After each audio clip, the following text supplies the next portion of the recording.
Assalamualaikum warahmatullahi wabarakatuh. Selamat pagi dan salam sejahtera untuk kita semua. Yang saya hormati Bapak dan Ibu dosen penguji serta dosen pembimbing. Perkenalkan saya Said Muzakir, NIM 221085322 dari Departemen Hubungan Internasional Fakultas Ilmu Sosial dan Ilmu Politik Universitas Andalas. Pada kesempatan kali ini, saya akan mempresentasikan hasil penelitian saya yang berjudul Kerjasama Pembangunan Internasional Korea Selatan Indonesia melalui program SP4N Lapor KOIKA 2019 sampai dengan 2024 di dalam bab 1 yaitu pendahuluan. Pada bagian pendahuluan, penelitian ini diawali dari posisi Korea Selatan sebagai negara donor baru yang semakin aktif dalam kerjasama pembangunan internasional. Sejak resmi bergabung dengan OECD DAC pada tahun 2010, Korea Selatan terus meningkatkan skala ODA dan mengarahkan bantuannya pada sektor-sektor yang mencerminkan keunggulan domestiknya.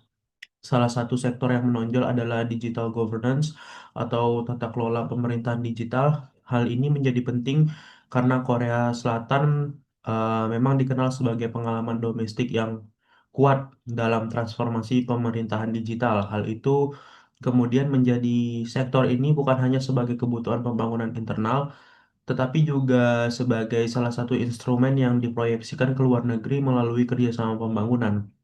Dalam konteks Indonesia, kebutuhan penguatan layanan publik digital diwujudkan melalui program SP4N Lapor, yaitu sistem pengelolaan pengaduan pelayanan publik nasional yang bertujuan memperkuat transparansi, akuntabilitas, dan integrasi layanan publik. Sejak 2019, KOIKA, UNDP, dan Kemenpan RB bekerja sama untuk memperkuat sistem ini. Hingga Desember 2023, SP4N Lapor telah menjangkau sekitar 1,9 juta pengguna dan 544 dari pemerintahan daerah yang telah terhubung. Angka ini menunjukkan bahwa kerjasama tersebut memiliki relevansi yang cukup baik dan sisi kelembagaan maupun sisi pelayanan publik. Namun secara akademik masih terdapat celah penelitian. Kajian terdahulu banyak membahas ODA Korea Selatan di sisi diplomasi, ekonomi, ataupun reputasi global secara umum. Di sini akan membahas tentang transformasi Korea Selatan. Pada bab 2 saya menjelaskan transformasi Korea Selatan dari resipien menjadi donor. Secara historis, pasca Perang Korea, Korea Selatan berada dalam posisi sebagai negara penerima bantuan. Namun melalui strategi developmental state, Korea Selatan berhasil mendorong industrialisasi, ekspor, dan penguatan kapasitas negara, sehingga secara bertahap mengurangi ketergantungannya pada bantuan eksternal. Transformasi inilah yang menjadi fondasi penting bagi perubahan Korea Selatan dalam sistem pembangunan internasional. Dari sisi kelembagaan, perubahan itu juga ditandai dengan pembentukan institusi bantuan luar negeri seperti EDCF pada tahun 1987 untuk pinjaman lunak dan KOIKA pada tahun 1991 untuk bantuan hibah. Artinya Korea Selatan sendiri tidak hanya tumbuh secara ekonomi tetapi juga mulai membangun arsitektur bantuan luar negeri yang lebih sistematis. Perubahan situs internasional Korea Selatan kemudian dipertegas melalui keluarnya dari daftar pinjaman Bank Dunia pada tahun 1995, keluarnya dari daftar negara penerima OECD DAC pada 2000, dan akhirnya resmi menjadi anggota OECD DAC pada 2010. Keanggotaan ini menandai bahwasannya pengakuan internasional Korea Selatan telah berubah menjadi donor yang sah dan aktif dalam kerjasama pembangunan internasional. Lalu di bab 2 ini saya masih menjelaskan posisi KOIKA sebagai instrumen ODA dan kebijakan luar negeri Korea Selatan. KOIKA sendiri didirikan pada tahun 1991 sebagai lembaga pelaksana bantuan hibah Korea Selatan Dalam perkembangannya, Koika tidak hanya berfungsi sebagai institusi teknis, tetapi juga menjadi salah satu instrumen penting dalam diplomasi pembangunan Korea Selatan, terutama setelah negara tersebut memperluas keterlibatannya dalam agenda pembangunan global. Setelah masuk OECD DAC pada 2010, Korea Selatan memperkuat kerangka hukum dan koordinasi ODA melalui Framework Act on International Development Cooperation dan CIDC. Hal ini memperlihatkan bahwa sannya ODA telah dipahami sebagai bagian dari strategi negara. Bukan hanya sekedar bantuan teknis semata saja.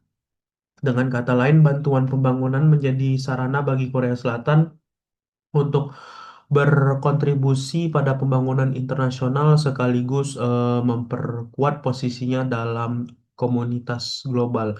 Selain itu, em, seiring perubahan orientasi bantuan, Korea Selatan semakin menekankan capacity building, good governance, dan modernisasi administrasi publik. Dalam konteks ini, digital governance menjadi sektor strategis karena sesuai dengan pengalaman domestiknya Korea Selatan dalam transformasi birokrasi dan teknologi pemerintahan. Hal inilah yang menjelaskan mengapa sektor seperti SP4N lapor menjadi relevan bagi agenda ODA Korea Selatan. Di dalam slide 3, saya akan menjelaskan mengapa Indonesia menjadi negara mitra yang relevan di dalam kerjasama ini. Dalam agenda reformasi birokrasi, Indonesia menargetkan peningkatan kualitas pelayanan publik dan tata kelola pemerintahan. Tetapi, evaluasi kebijakan menunjukkan bahwa perbaikan tersebut belum sepenuhnya dirasakan oleh masyarakat karena masih ada kesenjangan antara tujuan reformasi dan praktik implementasi di lapangan. Hal ini menunjukkan bahwa penguatan kapasitas institusional tetap menjadi kebutuhan penting dalam tata kelola pelayanan publik di Indonesia. Dari sisi indikator, Indonesia memang menunjukkan kemajuan yang cukup penting dalam digital governance. Pada 2024, Indonesia berada di peringkat 64 EGDI dengan nilai 0,799 dan untuk pertama kalinya masuk kategori Very High EGDI. Selain itu, indeks kematangan SPBE nasional meningkat dari 2,79 pada tahun 2023 menjadi 3,12 pada 2024. Namun demikian, kemajuan ini belum sepenuhnya merata karena aspek manajemen SPBE masih rendah, yaitu 1,86, jauh di bawah tata kelola SPBE 2,62 dan layanan SPBE 3,78. Dan ini menunjukkan bahwa kemajuan digital belum selalu diikuti kapasitas manajerial yang kuat dan merata. Dalam konteks tersebut, SP4N Lapor menjadi penting karena bukan sekedar aplikasi, tetapi sistem nasional pengelolaan pengaduan yang menghubungkan warga dengan instansi pemerintah. Sistem ini dirancang untuk memperkuat transparansi, akuntabilitas, dan responsivitas pelayanan publik sehingga relevan sebagai instrumen penguatan tata kelola digital di Indonesia. Program SP4N Lapor. Program penguatan SP4N Lapor berjalan sejak 1 April 2019 hingga 31 Desember 2023 dan dievaluasi pada 11 Maret 2024. Total pendanaan proyek mencapai 4.600 USD dengan kontribusi dominan dari Koika sebesar 4.550 USD. Sedangkan UNDP Track berkontribusi 50.000 USD. Data ini menunjukkan bahwa Korea Selatan merupakan donor utama dalam proyek penguatan sistem pengaduan nasional tersebut. Dukungan dalam proyek ini tidak hanya berupa pendanaan, tetapi juga mencakup penyusunan roadmap, pengembangan local action plan, pelatihan aparatur, konversi modul ke e-learning, serta workshop dan promosi partisipasi publik. Dengan demikian, bantuan diarahkan pada penguatan kapasitas institusional dan keberlanjutan sistem, bukan hanya sekadar aspek semata. Secara empiris, program ini menunjukkan hasil yang cukup kuat. Hingga Desember 2023, SP4 Lapor telah menjangkau 1,9 juta pengguna dan 548 dari 544 dari 548 pemerintah daerah atau sekitar 98% telah terhubung.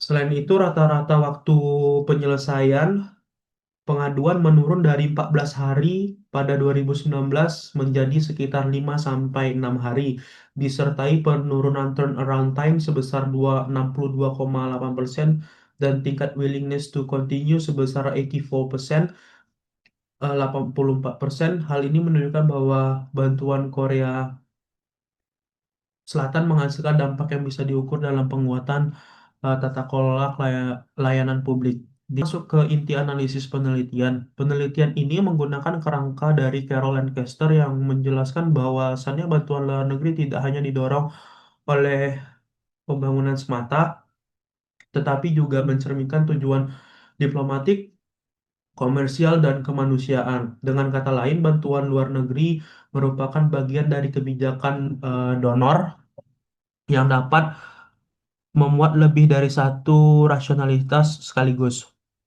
Lancaster membagi motif bantuan ke dalam 4 kategori utama, yaitu ada pembangunan, motif diplomatik, motif komersial, dan motif kemanusiaan. Keempat motif ini tidak selalu berdiri sendiri, tetapi bisa muncul bersamaan dengan kadar yang berbeda, tergantung pada desain bantuan, sektor yang dipilih, serta pola relasi antara donor dan penerima. Dalam penelitian ini, Korea Selatan dibaca melalui 3 unsur utama, yaitu eh, sektor yang dipilih, bentuk dukungan ODA yang diberikan, dan pola kemitraan antara KOIKA, UNDP, dan Kemenpan RB. Melalui pendekatan ini, penelitian dapat menilai motif mana yang paling dominan dalam kerjasama pembangunan Korea Selatan Indonesia melalui SP4N Lapor. Pertama, penelitian menunjukkan bahwa motif pembangunan merupakan motif yang paling dominan. Hal ini terlihat dari orientasi program yang berfokus pada capacity development, yaitu penguatan institusi, pelatihan aparatur, penyusunan roadmap, pengembangan local action plans, dan e-learning. Dengan kata lain, bantuan diarahkan untuk memperkuat kemampuan negara penerima dalam menyediakan layanan publik yang lebih efektif, terukur, dan berkelanjutan. Jadi, bantuan Korea Selatan dalam kasus ini tidak hanya memindahkan sumber daya, tetapi juga memperkuat kapasitas kelembagaan Indonesia. Dominasi motif pembangunan ini juga terlihat pada outcome dari program itu sendiri, capaian seperti 1,9 juta pengguna, terhubungnya dengan 544 pemerintah dari total 548 Pemda, dan percepatan waktu penyelesaian pengaduan dari 14 hari menjadi 5 sampai 6 hari. Ini menunjukkan bahwa kerjasama ini menghasilkan perbaikan yang terukur dalam tata kelola layanan publik. Selain itu, penelitian ini juga menemukan adanya motif diplomatik yang cukup kuat. Hal ini terlihat dari posisi Kuwait sebagai donor utama dengan kontribusi 4.550.000 USD dari total 4.600.000 USD, serta keterlibatan tata kelola proyek bersama UNDP dan Kemenpan RB. Melalui kerjasama di sektor governance yang strategis, Korea Selatan tidak hanya membantu pembangunan, tetapi juga memperkuat hubungan antar pemerintah sekaligus membangun citra sebagai mitra pembangunan yang unggul di bidang digital governance di Indonesia. Jadi bisa dibilang bahwa motif pembangunan adalah motif yang paling dominan, sementara motif diplomatik berfungsi sebagai motif supporting atau penguat. Berbeda dengan dua motif sebelumnya, di sini saya akan menjelaskan motif komersial dalam penelitian ini belum bisa dikatakan dominan. Dalam indikator Lancaster sendiri, motif komersial biasanya terlihat melalui tied aid atau kewajiban penggunaan vendor donor atau pengadaan yang menguntungkan pihak dari negara pemberi bantuan. Tetapi di kasus ini, Dari dokumen yang telah dianalisis, lebih banyak menunjukkan bahwasannya bantuan dalam bentuk technical assistance, capacity building, standarisasi tata kelola, dan penguatan partisipasi publik. Jadi secara evidence based, motif komersial belum bisa diperkuat sebagai motif dominan. Sementara itu, motif kemanusiaan juga tidak bisa dibilang dominan kalau dipahami arti klasiknya sebagai humanitarian relief dari Lancaster. Program SP4N Lapor bukan program bantuan darurat atau bantuan bencana. Meski demikian, ada dimensi kemanusiaan yang muncul secara terbatas, terutama melalui perluasan akses layanan publik bagi kelompok rentan seperti penyandang disabilitas, pemuda, dan komunitas terpencil. Jadi aspek kemanusiaan ini tetap ada, tetapi porsinya tuh tidak sebesar dari dua motif utama yang paling kuat, yaitu motif pembangunan dan diplomatik. Temuan ini penting karena menegaskan bahwa tidak semua motif Lancaster muncul dengan bobot yang sama dalam suatu kasus bantuan luar negeri.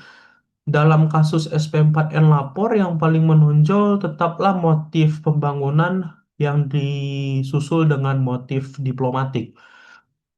Penelitian ini menjawab bahwa Korea Selatan membangun kerjasama melalui program SP4N Lapor di Indonesia karena sektor ini sesuai dengan orientasi ODA Korea Selatan yang menekankan penguatan kapasitas institusional dan tata kelola pemerintahan digital. Pemilihan sektor ini juga sejalan dengan keunggulan domestik Korea Selatan dalam bidang digital governance. Dalam kerangka Carol Lancaster, temuan penelitian menunjukkan bahwa motif pembangunan merupakan motif yang paling dominan karena bantuan diarahkan pada capacity development, pelatihan, e-learning, serta penguatan sistem. Sementara itu, motif diplomatik juga cukup kuat karena kerjasama ini memperkuat relasi antar pemerintah dan posisi Korea Selatan sebagai pembangunan strategis di Indonesia. Adapun motif komersial yang belum dapat dibuktikan kuat atau dominan karena tidak dibuktikannya bukti yang cukup tight eight atau pengadaan yang mengikat, begitu juga dengan motif kemanusiaan yang hadir secara terbatas, tidak mengikuti tulisan klasik dari Caroline Kester yaitu tentang humanitarian relief. Dengan demikian, kerjasama SP4N Lapor terutama didorong oleh motif pembangunan dengan dukungan motif diplomatik yang cukup signifikan. Berdasarkan temuan penelitian, terdapat dua jenis saran. Secara akademik, penelitian selanjutnya perlu menambahkan sumber data yang lebih spesifik seperti dokumen procurement, kontrak vendor, atau skema pengadaan agar motif komersial dapat diuji lebih kuat lagi. Di balik itu juga studi komparatif dengan ODA Korea Selatan di sektor digital governance juga penting untuk melihat konsistensi pola motif donor.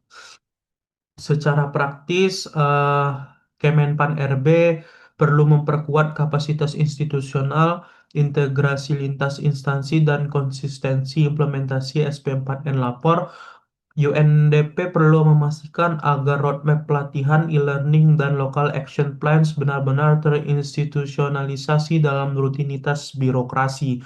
Sementara itu, KOIKA perlu memperkuat strategi keberlanjutan agar bantuan tidak berhenti pada output program, tetapi juga menghasilkan dampak kelembagaan jangka panjang.